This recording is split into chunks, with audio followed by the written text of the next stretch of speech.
Welcome to BKL Nightly. This is the game day recap edition for an incredible, disappointing, heartbreaking loss for the Buffalo Bills. 33-30 in overtime. Their season is over, losing in the divisional round to the Denver Broncos. I'm Thad Brown. This is Josh Reed. Caleb Carr will join us a little later on.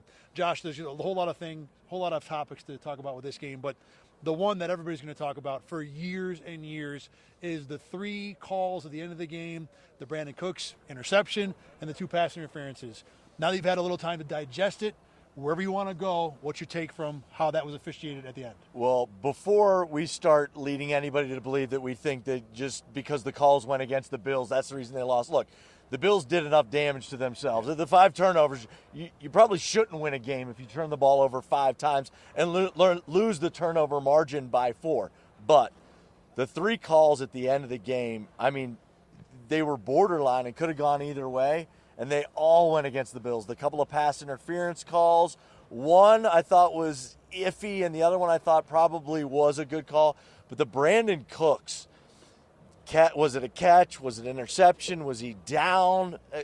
That going against the Bills, I mean, that's the game right there. Because if that's ruled a catch, and the fact that they sped through, I felt like they sped through the review process. How many times are we at games and the play on the call on the field is clear as day. They go under the hood. 10 minutes later, they come out with the obvious solution.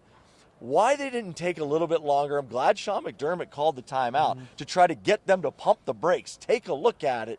I still felt like they just rushed through that. I would have liked to see them take a little longer to make sure they got the call 1,000% correct. And look, at the end of the day, it might have been the right call still, but just take your time. I don't know about the right call, but I think certainly the call that would have been made, even if they had had an hour to look at it. A couple things about this. Number one, quickly the pass interferences, I'm with you. The Taron Johnson one is probably a bad call. The Trey White one is probably a good call. Taron doesn't matter because there's a roughing the passer on the play anyway. And even if you don't call the Trey White one, the Broncos are still kind of sort of in field goal range. Would the Brandon Cooks play? I have spent a long time here, quite a few minutes, talking with other media about the play. We keep pulling our phones out. We're looking at this still frame and that still frame. Back, play it forward, stop it. What do you think of this? Well, then this happens. The fact that we're doing that is enough reason to warrant the league taking more time and more effort to make sure that you had exhausted every possible resource you could to figure out whether that call is right or not. And number two, the thing that Sean McDermott said about these guys have been out here for 3 hours. We've been at this all year long. The league needs to take a step back from this and understand that replay is not simply about A or B. Replay is about giving the fans, and maybe more importantly, the coaches and players, as much comfort as you can provide that we are doing everything we possibly can to get it right. Even if we might feel like, I took one look at it and I'm pretty sure about it, even if that's correct, because of the way it's being viewed, take the time. Respect the players and the coaches and the fans who pay money to come out and watch your product and participate in your product, that you are doing all you can to make it as above board as possible. Yeah, I think that's an excellent point. Even if it's just to let the players and coaches think, okay, well, they looked at it extensively. Even to give them that thought in the back of their head instead of making them wonder at the end of the day, did they look at it long enough? Because that's not something you want to leave up in the air. Let's move on to what really decided this game for the Bills, and that was the 5 turnovers, 4.5, 5 turnovers, whatever you want to call it. I think the more concerning part was not that they turned the ball over so many times, but the people who turned it over are the two arguably best players in the team, James Cook and Josh Allen, and the guys who, if you were ever going to succeed, they have to touch the ball all day long, and they were the ones that gave it away over and over. Yeah, to win playoff games on the road against really good teams, and that's who you're going to face in the postseason. You can't have 5 turnovers, and you need your elite players, Josh Allen, James Cook, to play at an elite level. Not just 2 quarters, not 3 quarters, but the entire 4 quarters. And if it goes to overtime, you need them to be elite in overtime, and not just the turnovers for Josh Allen, who we heard from in the post-game press conference, super emotional, taking all the blame on his shoulders, which you would expect him to. And quite frankly, look, there are a lot of other guys who needed to make more plays than they did. But Josh is the guy. I mean, this is the reigning MVP. You expect to see an MVP-type level performance on a stage like this, and it just didn't happen. Allen needs to play better. Cook needs to play better. And for Cook, this is something that's been going on all year. He's been a guy that leads the NFL in fumbles. And it wasn't just, again, that the turnovers happened They were bad. The one at the end of the first half is as terrible as it gets. That goes back to rookie year Josh Allen. And I didn't have a problem with the Bills giving him the ball there because you trust the guy who just won MVP to make the right play. And he did not in that spot, and it cost the Bills a huge 3 points. The interception, the deep one over the middle that we were talking about with Curtis Samuel, that's just a bad throw. You need to put that ball in a spot where your receiver can make a play. Allen gave that interception away. So it was Dawson stuff like Knox. that. And there was an interception in overtime. Right before the tying field goal in regulation. Yep. Dawson Knox is wide open. Josh Allen missed that too. Josh Allen picked a bad day to have a bad day. And that's what it was. And even though he was fantastic otherwise. Let's talk about some of the long-term ramifications of this. And I know we're hours after watching this thing happen. Where do you come out on what this does for the Bills in terms of what everybody thinks about them, what they think about themselves, and the chances they have to, at some point, finally, with Josh Allen and Sean McDermott, get over this hump? Yeah, I think that there'll be a growing sense, in particular nationally, when looking at this Bills organization is they're never going to get it done. They're never going to get over the hump. I think that's going to become the national narrative. I'm not sure if that's going to be the local narrative as much because, we always go back to, look, I know that Josh had a really bad game, but we've seen Josh have plenty of spectacular games and knowing that the cape is under there still. I mean, look, he still had a really good season. But the national narrative is going to be, okay, now maybe the Denver Broncos are even better than them. Now there's a list of all these things. I don't think Denver's better than them. In fact, I think if they play this game 10 times, the Bills probably win 9. But guess what? At least 8. Yeah, Denver only needed to be good, better than them on Saturday. That was it.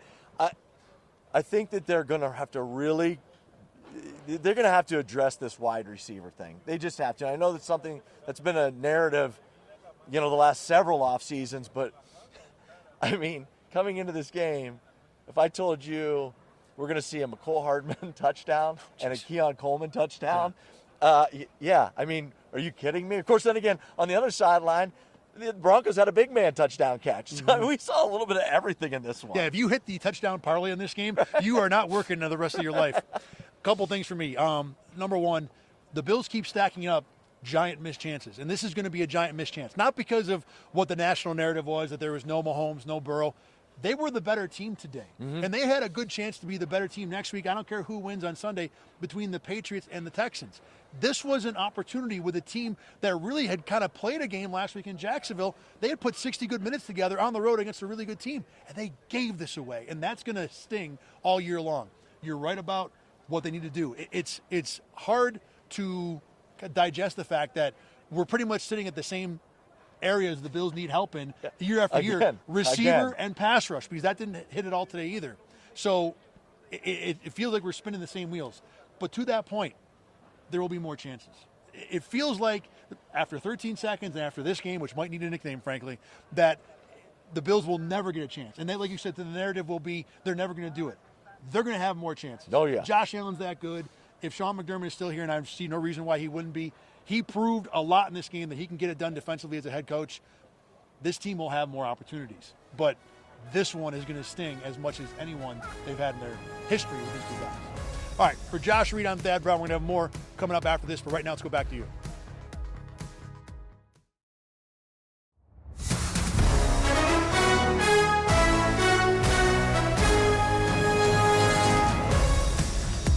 Welcome back to BKL Nightly, the game day recap edition. I'm now joined by Caleb Carr to talk about Bills and Broncos. And Caleb, like I said many times tonight already, we are going to spend days, weeks, months debating the calls by the officials in overtime at the very end of this game. I'm sure you have plenty to say about it. So wherever you want to go, what was your takeaway from the pass interferences and the Brandon Cooks interception play?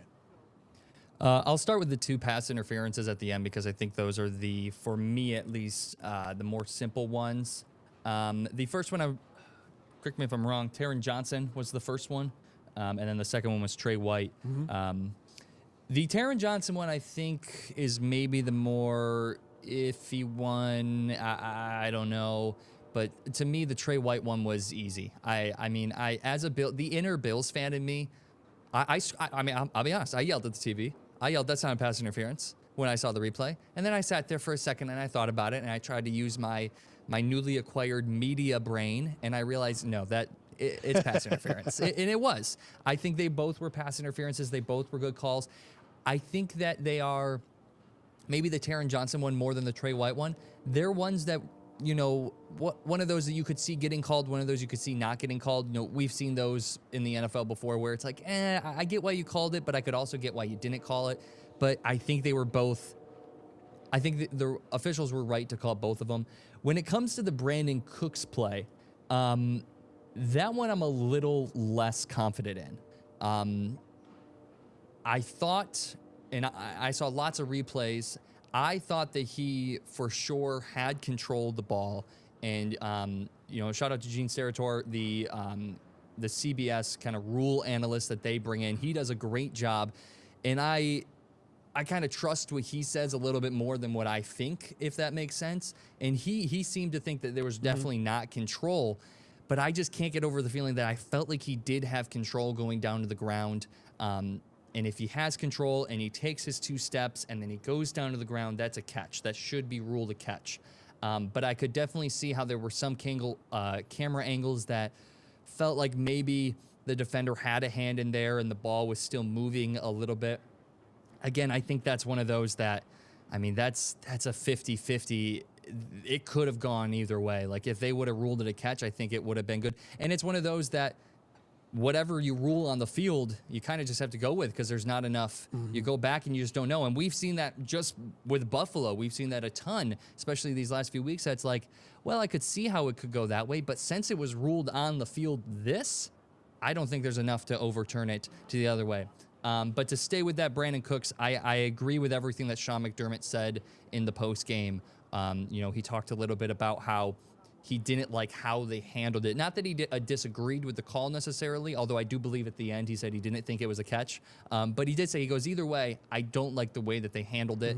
And there was a lot of confusion, even from the broadcast end. There was a lot of confusion about what was going on and was it a catch? Was it not a catch? Why wasn't it a catch? There was a lot of confusion. And it did seem like McDermott said that they were just like, all right, Broncos ball. And it's like, whoa, hold up. We are in overtime in the divisional round of the playoffs, and we are now at the Broncos have the ball for the second time. They win with a score. We got to look at things. And he can't throw the challenge flag, but the officials and the people in New York, they got to kind of, since the coaches can't throw challenge flags, they got to support them a little bit and be like, hey, we got to take another look at this just real quick. But I don't necessarily think anything that the officials, when it comes to calls, I just don't know if anything they called was wrong. It just sucks that there were so many kind of teetering 50-50 calls, and they all seem to go in the Broncos' favor. A lot of good points there. I agree with almost all that you're saying. I think the Taron Johnson one probably, I don't know if I would have called that, but with the Joey Bosa roughing the passer penalty on the play, it almost doesn't matter whether that was called. Let me go into the Zapruder level analysis of the Brandon Cooks play. And look, it took decades to kind of have an idea what happened to JFK. We're not going to figure this out in an hour. But from what I've seen already, I don't think there's a convincing piece of video that tells me he had the ball. And to your point, that's what you need here because it was called an interception on the field. If it's called a catch on the field, they ain't turning that thing over to an interception either. It's staying on the field. I don't think, and I know there's been a few still frames out there that have said, look, knee down, ball under control, but you can never really see the ball because it's in Brandon Cook's breadbasket with the defensive back right on top of him. There's just no clear angle for it. So I think at the end of the day, even if they did take as much time as would have satisfied Sean McDermott, I think it probably would have stayed with that call. How much, real quick on this for you, how much does the calls taint what was a really cool game? I know the Bills didn't play well, we'll get into all that, but just real quick, how much does this hurt the product that you watched in this game? It definitely affects it a little bit because now you're even let's just keep the Taron Johnson pass interference in there because, like you said, you got the Joey Bosa penalty. So let's just keep that in there. That's still a pretty deep field goal. That's still a field goal that you're sitting there and you're like, okay, he could miss this. If you're a Bills fan watching, you're still locked in. Now I'll say, as a Bills fan, as a media member who had other stuff that he had to do, when Lutz hit that chip shot, I watched only the snap and the kick. I didn't watch anything before. I didn't watch anything after. Now, if it was a 50-yarder, I would have been locked in for 2 minutes before and after. For sure, I would have been locked in. So I think the Trey White one definitely kind of hinders it a little bit because it makes a great game kind of like, okay, you know the Broncos are going to win no matter what. There's no way they're missing a chip shot. As for the Brandon Cooks, I mean, honestly, I think it went right along with the game script. Just another turnover, just another mistake. I think it kind of just followed how the rest of the game was going. I don't think I'd say anything was majorly hindered, I think is the word you used. I don't know if I'd say that, other than maybe the Trey White one making it just a little bit less interesting in the final play. So the one, I think the reason I want to talk about that just real quick, and a couple thoughts here, and then we'll move on. There's been a lot of complaint from fans and media about replay to begin with, in that it happens too often, it takes too long, and not to excuse what the league did in this spot, but this is kind of how we land there. You know, the league will think they spent time putting in the sky judge or the automatic review, to where sometimes the ref on the field doesn't have to go under the hood, take a look at a screen, delay the game. They can just be like, oh, that was wrong, and we'll move on.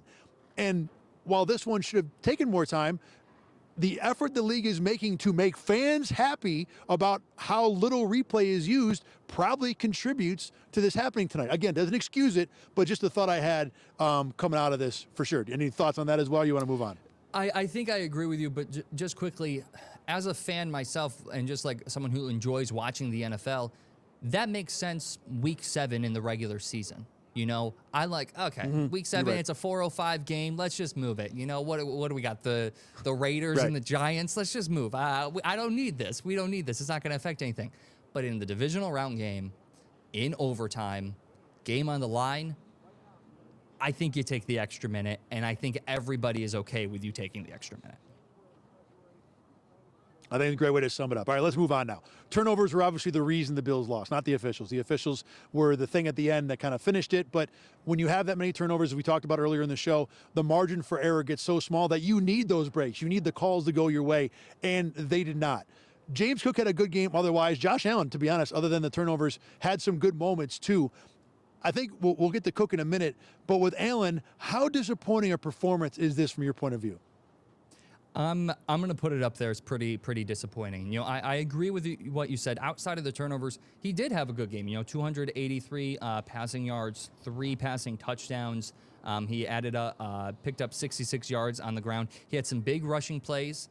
He had some great passes. I mean, that touchdown pass to Dalton Kincaid in the fourth quarter, I believe it was the beginning of the fourth quarter. That was a thing of beauty. That was a great touchdown pass. He had a couple really nice balls. I mean, even the Brandon Cooks ball at the end, although Cooks didn't necessarily catch it, I still thought it was a pretty good ball. It's a 50-50. He put that, the defender didn't pick the pass. He grabbed it from Brandon Cooks. Allen put that in a place where only Cooks could get it, and I thought that was a great pass. But the problem with it is the mistakes he made were huge. You know, the Brandon Cooks interception I can kind of wipe away. I can push off to the side. But that fumble at the end of the second half to give the Broncos, that's an inexcusable fumble. Then you come out in your first because the first play out of the half was a handoff. Second play is a pass. To now fumble again, I mean, you can't. Not only is it a fumble and it's bad and it gives them points, but it's right after you just had an atrocious fumble. It's 2 back-to-back fumbles for Allen. That's not good. His other interception I didn't think definitely wasn't great. But not nearly as bad as those 2 fumbles. Those 2 fumbles for me, especially that one at the end of half. I mean, we see it's a 3-point game, and that gave them an extra 3 points. I mean, he gave them an extra 6 points with those 2 fumbles, and that's just something that you cannot excuse, in my opinion. It's just so heartbreaking from the Bills' point of view that the number one player on your team, the guy who has been the one you've built your success around, was the one who was at the top of the list of who let you down. And at the end of the first half, I didn't have a problem with the Bills giving Josh Allen a chance. If anybody can get a field goal out of 16 seconds and no timeouts, it would have been Josh Allen. But he has got to know better than to put that ball in harm's way. And you can make an argument that this game was decided in like a 5-play sequence around halftime.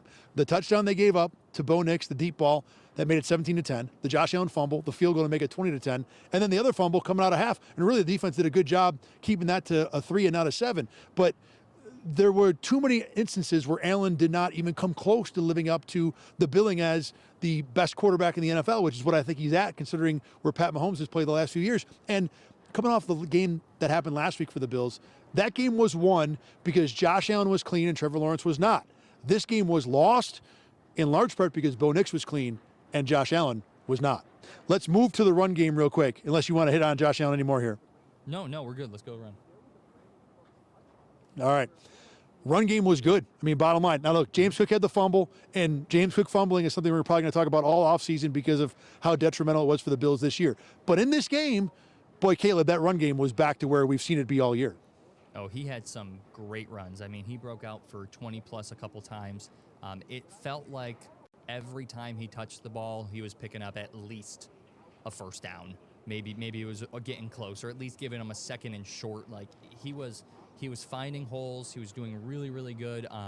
They had that toss play down. They ran that toss play a lot last week against Jacksonville, and they went back to it a couple times this week as well. And also give credit to guys like Spencer Brown. I mean, I saw Spencer Brown lay out a ton of big blocks.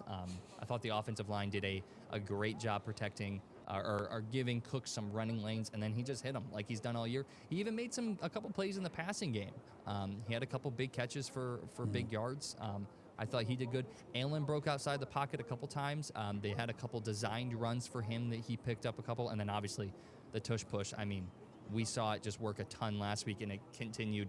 I haven't seen this Bills team go to the tush push as much as they have these past two games ever, I think. It was crazy how many times they were just in 3rd and 1 to be able to even attempt that play, too.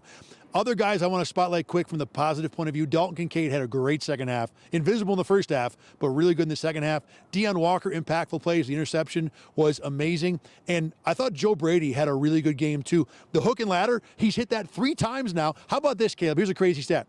The Bills have hit the hook and ladder for first downs in key spots of 3 different games and still lost all 3. But that doesn't mean Joe Brady didn't have a good game. I thought he did. He had a couple other calls I liked. And the thing I want to talk about here quick, not quick, but you brought it up when we were getting ready to do this show. The way the defense played in the second half, that's the reason this game got to overtime. Sean McDermott, up until the last drive, had a masterclass going of dominating a really good offensive mind in Sean Payton. Yeah, I thought that the defense was the only reason that this game was close. I mean, especially with the number of, I think we just mentioned it, out of halftime, Josh Allen fumbles it on the second play, and they hold him to 2 yards and a field goal. They got, obviously, Deion Walker gets that interception, and that interception sets the Bills up in pretty good. I believe they were at Denver's 40-yard line, or Denver's 36-yard line, I believe. Like, they had decent field position, and then Josh Allen throws another interception. So I thought the defense did a really good job. They forced a couple punts, especially in that 3rd and 4th quarter. Now, obviously, they let up some stuff. I thought that that touchdown right before the second half, like you said, that was one, that deep ball. That's one that you probably can't let up. And then, obviously, that drive in the 4th quarter to give them the touchdown to go up 3 there. That one was a tough drive as well, but I thought, especially given the amount of tough situations that the offense put the defense in, they stepped up and had a very good game. I'm glad you brought up the injuries, too, because they were a subtle key factor in this game. Cam Lewis goes out for a handful of plays into the first half. The Broncos burn them for a touchdown, the Bills. Trey White leaves the game for one play at the very end, and the Broncos go right after Dane Jackson for another big-time touchdown. Dorian Williams getting hurt early in the game made Balin Spector play a lot. The Connor McGovern injury, he missed one drive, and there was a bobbled shotgun snap that might have cost the Bills an opportunity to score a touchdown. This is what we talk about, trying to get the bye to avoid having to pick up all those nicks, and a lot of that was in this game, but those injuries certainly played a big part in this. Yeah, and that's something that the Bills have been suffering with all season. I mean, especially on that first play, the opening kickoff, Dorian Williams goes down. I mean, the first thing I thought was, in the offseason, Bills got to take a look at this training staff. They got to take a look at who's in the medical tent, because I don't know what's going on. And then Ed Oliver went down came out with a knee injury at one point. And it's like, what? He's in there with a hurt bicep, and now his knee's hurt. What's going on here? Everyone was just getting beat up. And I mean, listen, the Bills have had a very long season. They've played some really physical teams. They're a really physical team themselves. And when you're physical yourself, you hit people harder, and it sometimes comes back on you. But that's something that, whether it be something going on within or whether it just be bad luck, they've been hurt with injuries all season. Want to mention one more positive in this game, Matt Prater, who hit the game-tying field goal from 50 late. He's done everything the Bills have asked of him this year. Heck of a find for the Bills late in the year when they needed to find a kicker kind of last minute. We got about a minute to go here. Bills seasons are always essentially viewed by what happens in this playoff game. How do you view the Bills coming out of this, whether it's been changed or altered, what we think of this franchise and its direction as a whole? I think they're close. I think they've been close. I think they continue to be close. And there's just one major thing that keeps them from being able to get there, and it's the fact that they ain't got no wide receivers. Not a single one. I was talking to some of the people around the news building after the game, and one of the things I kept bringing up was games on the line. Third down, in overtime, and Brandon Cooks is the guy that you're going to. Now, listen, I love Brandon Cooks. He's played great these past few games. He had a couple big catches today. He obviously is a big reason why the Bills beat Jacksonville last week, but I don't think he's the guy you want to be going to overtime, game on the line. They need some studs. I mean, Khalil Shakir had a good game, as he does pretty much every week, but other than him, wide receivers just weren't a factor today. I think you're right about the close part, and they remain close, but it's frustrating how they remain in the same spot. They really are spinning their wheels. We've talked about receivers multiple years. They'll need that again. Pass rush, same thing. This is going to be a chance it's going to sting for a long time because of who was left in the AFC. Not no Mahomes, Burrow, but because the Bills I think they were better than this Broncos team and would have at least been a pick-em with whoever wins the New England-Houston game. This will hurt for a long time, but the Bills are close, and I think there will be more chances. That's going to do it for us this game and this season. Thanks very much for watching BKL Nightly's Game Day Recap. For Caleb Carr and Josh Reed, I'm Thad Brown. Remember, you can always find this on YouTube and on wherever you get your podcasts. We'll see you again next season. Get the Rochester First streaming app today for everything you love from News 8 On Demand, plus exclusive shows you won't see anywhere else. Search ROC and download for free on Roku, Amazon Fire, and Apple TV.